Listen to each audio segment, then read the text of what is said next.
For the last 50 years or so, Marvel and DC have been the two largest publishers of American comics around. As a result of that, they've developed a rivalry that's in many ways akin to other classic sports rivalries, like the Red Sox, Yankees, Lakers, Celtics, etc. What's interesting about this particular rivalry, however, is that apart from the hardcore audience on both sides, it didn't become that hyper-competitive till the last 10 years, give or take. Oddly enough, it was more of a friendly rivalry for most of their history up to that point, where, believe it or not, the two collaborated on numerous crossover comics together, starting in the 1970s and then reaching its peak in the 90s with Marvel vs. DC and the Amalgam line, before ending their partnership in the early 2000s. The increased corporatization of the big two, along with other factors which you're welcome to look up for yourself, led to the eventual split. And nowadays, they have much less of an incentive to cross over in any capacity with each other, especially when they can focus all their energies into boosting their own properties. That's why we'll never see a Marvel vs. DC video game or a crossover between the DCEU and the MCU on film. But that doesn't change the fact that for a brief period, we got a load of crossover comics from the big two, which was at the time a brilliant idea. A crossover between the two superhero giants proved to be a great way for the big two to make bank together, because who doesn't want to see various Marvel and DC characters interact with each other? That idea inherently has such a strong storytelling and financial viability to it. But what's especially good about Daredevil and Batman Eye for an Eye is that it not only has the spectacle and fun that comes with the two meeting up, but there's also some meat behind there.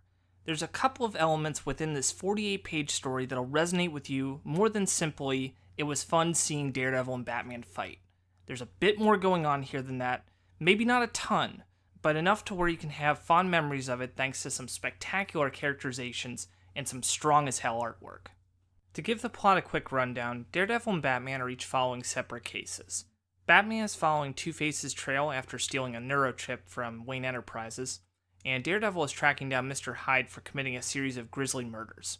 They bump into each other, get in a fight, then reluctantly team up to stop Two-Face and Hyde from utilizing the neurochip. That is the basic plot, though it doesn't go much deeper than that. The plot is mostly an excuse to have these two interact with each other, and no complaints there. The number one thing this book has going for it are the characterizations, particularly with Batman, Daredevil, and one other character that I'll get into in a moment. You have yourself Batman, who is at the height of his 90s popularity with the Tim Burton films and the popular animated series. And this particular take is a combination of the dark brooding loner characterization popularized by the post-Frank Miller era, along with the analytical world's greatest detective found in the Batman animated series. It's a nice blend of the two and is a classic take for the character. Though it's really hard to have a bad take on Batman given the character's inherent flexibility. The Daredevil characterization, though, is incredibly interesting. Writer D.G. Chichester is a creator that I'm only vaguely familiar with, but is definitely now on my radar after reading this. His voice for Daredevil is a perfect blend of the swashbuckling fun of the Gene Colan era, mixed with the darker edge from the classic Frank Miller run. And what that leads to is this almost manic take on the character that jumps out from the page with every scene he's in. What's especially ingenious about these two versions, though, is just how naturally they clash with each other. These two pretty much spend 2/3 of the book pushing each other's buttons, and it's so much fun to read because of that. Daredevil is primarily the culprit of this, messing with Batman just about any chance he gets, the bulk of which he does long after they've had their initial fight. And while said fight is entertaining, the reluctant team-up between the two is much more dynamic. The best moment, arguably, coming from Batman's decision to ditch Daredevil and pursue the case on his own, only to have Daredevil jump onto the roof of the Batmobile, and end it in a standoff where Daredevil plays chicken with the Batmobile. Little moments like that are able to elevate this story from being a standard superhero crossover comic, instead feeling more akin to the buddy cop genre. Batman, while being primarily used as the straight man of the two, certainly gets his fair share of verbal barbs in as well. There's a great moment where Batman is able to figure out Daredevil's ability just from observing him for a few moments, and the look on Daredevil's face as he explains it is priceless. It's this back and forth between the two that carries the story, making you want to keep reading to see what they'll do next as they follow Two-Face and Hyde's trail. Most crossovers typically focus on the fight between the characters, and there's certainly plenty of novelty to that idea, but characters clashing in ideology and personality can carry a story for much longer than a simple fight because of a misunderstanding. Two-Face in this story is his wonderfully tortured self as always, and that's why he's always been one of my favorite Batman villains. It's that mix between the righteous district attorney Harvey Dent and the darker, more primal Two-Face persona, each held in check by a mere flip of a coin. And the extra layer that's added to the character thanks to his crossover is a stroke of genius. There's a small subplot in the story that spotlights a history between Harvey Dent and Matt Murdock, back when the two were in law school, through a wonderful use of flashback, which later gives Daredevil a personal stake to pursue this case alongside Batman. I won't delve much further into it for the sake of spoilers, but suffice to say this is how crossovers should be handled. On that note, Chichester makes another smart choice when it comes to the setup of the crossover. Once again, this is only a 48-page story, which is larger than a standard single issue, but still not a lot of real estate to work with when it comes to crafting a compelling story with two characters from two separate universes, their conflict and eventual team up to fight the bad guys. With that in mind, Chichester's decision to say just screw it, it's an Elseworld story, they're in the same universe already, saves us several pages of explaining how the heroes came to meet each other from their respective universes, and instead uses those pages to make the most of their interactions, and not just be about the fight. The other major factor to this book's success is the wonderful artwork from Scott McDaniel. McDaniel is like Chichester, where I'm only loosely familiar with his work, and this was a great first impression when it comes to experiencing his storytelling. Panel to panel, he has such style. His panels just ooze with it. He utilizes such interesting angles where you're instantly drawn into every single page, be it dialogue or fight scene. And when it comes to the fight scenes in particular, they're especially dynamic. Moments like Daredevil catching Batman's batarangs only for Batman to kick him in the face because his hands are full explode with energy. But even smaller moments like Daredevil grinning like a madman in the sewers, or the way Batman blends into his shadows and his cape having a life of its own, or my personal favorite, the way McDaniel and inker Derek Fisher convey Daredevil's radar sense is phenomenal. Usually the radar sense is conveyed through red and black, but here it's conveyed in black and white. While that may not sound like a major difference, when Daredevil catches his first glimpse of Batman in his POV, it is absolutely breathtaking. With that said though, there is a small issue I have with the art. On occasion, the art style of a page or panel could be a little difficult to comprehend what exactly was going on. This didn't happen often, probably 2 or 3 pages at best, but still an issue worth noting. Those pages could have used a little bit more time in development to boost the comprehension a bit, but other than those instances, the art team of McDaniel, Fisher, and colorist Gregory Wright killed it on this book. When it comes to Chichester's writing, there is something else you should be aware of before picking this up. The style of making comics has drastically changed since the 1990s.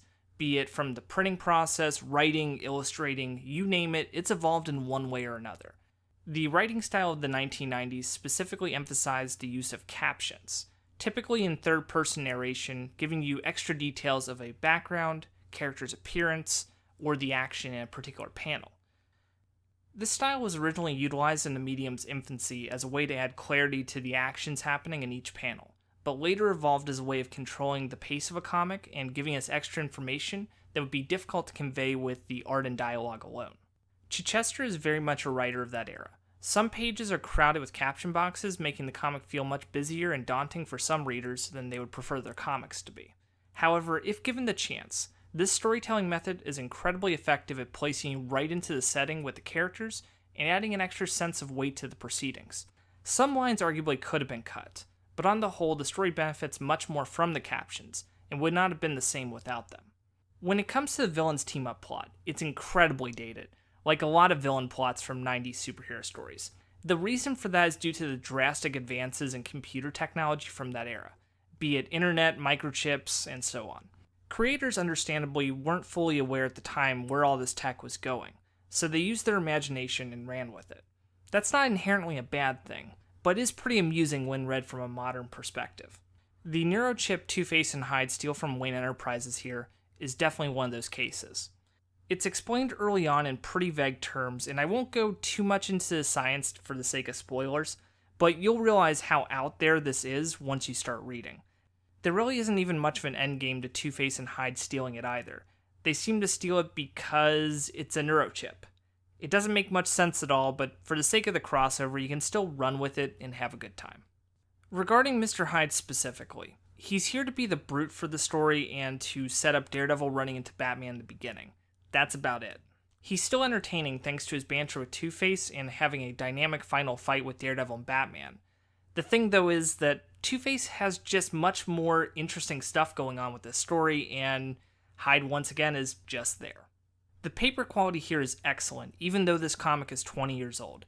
It's printed on newsprint, but the inks haven't gone murky or have excessive bleeding onto the page like some older comics tend to have.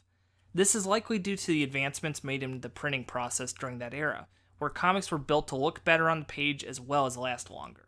The binding for the book is also excellent. The covers are printed on a heavy cardstock, making it sturdier than even some modern comic trades I have in my collection. This is essentially a mini graphic novel of sorts with excellent production values. Marvel and DC certainly pulled out all the stops with this one. Now regarding the cover price, this retailed for $5.99, which from today's perspective for 48 pages sounds like a pretty good deal. But factoring in the price of other comics from that era, which ranged between the $1.99 to $2.99 mark during 1997, and this was quite a pricey story for its time. Realistically, you should have no issue finding this story for undercover price due to the high print runs from that era, but for the purposes of this review, I'd recommend tracking down a copy of this for around the $4 range. $4 is a fantastic deal for the number of pages provided, as well as Chichester's strong characterizations and McDaniel's stellar line work. This also serves as an excellent primer for Daredevil or Batman if for whatever reason you're not familiar with either character. And that concludes this review. I do want to apologize in advance for the delayed release of this video. A couple of life situations came up which delayed me in making this, along with my previous mic dying. But now that I have myself a brand new mic, that shouldn't be happening again, and I'm going to try and keep on top of this again for you. Since, every 2 weeks is pretty reasonable, and it's more of a personal pride thing for me than anything else. So, once again, if you enjoyed this video, feel free to like, share, and subscribe for more comics and video games content, and join me again in about a week and a half, since I'm going to be back on schedule, where I will be discussing Batgirl and the Birds of Prey from the DC Rebirth line, Volume 1. Hope to see you then.